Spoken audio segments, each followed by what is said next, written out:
কৃষক বিরোধী আইন মূল্যবৃদ্ধির প্রতিবাদে এবং গঙ্গা ভাঙন প্রতিরোধে আগামী 6 ডিসেম্বর একটি সমাবেশের আয়োজন করেছে সিপিআইএম। সেই সমাবেশের সমর্থনে বুধবার মুর্শিদাবাদের শামশেরগঞ্জের বিভিন্ন এলাকায় বাইক মিছিল করে এই সমাবেশের প্রচার করলেন শামশেরগঞ্জের সিপিআইএম নেতৃত্ব। এদিনের মিছিলে উপস্থিত ছিলেন সিপিআইএম নেতা মোহাম্মদ আজাদ, যুব নেতা মোদাস্সার হোসেন সহ একাধিক নেতৃত্ববৃন্দ। সানিরুল শেখ রিপোর্ট, জেএস নিউজ। আমাদের দেশের একটা কলঙ্কিত দিন, সেই 6 তারিখের 6 ডিসেম্বর বাবরি মসজিদ ধ্বংস হয়েছিল। সেই দিনটিকে আমরা বেছে নিয়েছি এবং আগামী 6 ডিসেম্বর ধুলিয়ান শহরে আমাদের পার্টির পক্ষ থেকে ঐতিহাসিক সমাবেশে আমরা মিলিত হতে যাচ্ছি।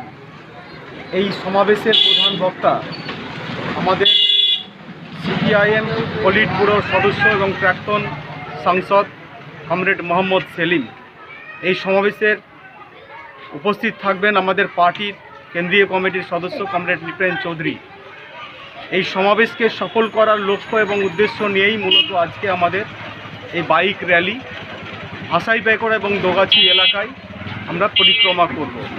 আমাদের আগামী যে 6 ডিসেম্বর যে সমাবেশ, এই সমাবেশ মূলত গোটা রাজ্যে যে খুন সন্ত্রাস এবং মাফিয়া রাজ দিনের পর দিন বেড়েই চলেছে, তারই প্রতিবাদে গঙ্গা ভাঙনের স্থায়ী সমস্যার সমাধান এবং ভাঙনে ক্ষতিগ্রস্তদের পুনর্বাসনের দাবিতে বিড়ি শ্রমিকদের মজুরি বৃদ্ধি সহ নানান সমস্যা বিড়ি শ্রমিকদের এই সময়কালে দেখা দিয়েছে, তার সমাধানের দাবিতে এবং রাজ্যে গণতন্ত্র প্রতিষ্ঠার লক্ষ্য নিয়ে আমাদের যে সমস্ত বেকার যুবক যুবতীরা যারা প্রতিনিয়ত কাজ হারাচ্ছে তাদের স্থায়ী কাজের দাবিতে এবং স্কুল কলেজ শিক্ষাঙ্গনে গণতান্ত্রিক পরিবেশ ফিরিয়ে আনার দাবিতে 6 দফা দাবির ভিত্তিতে আগামী 6 ডিসেম্বর এবং কৃষি আইন এবং শ্রম কোড বাতিলের দাবিতে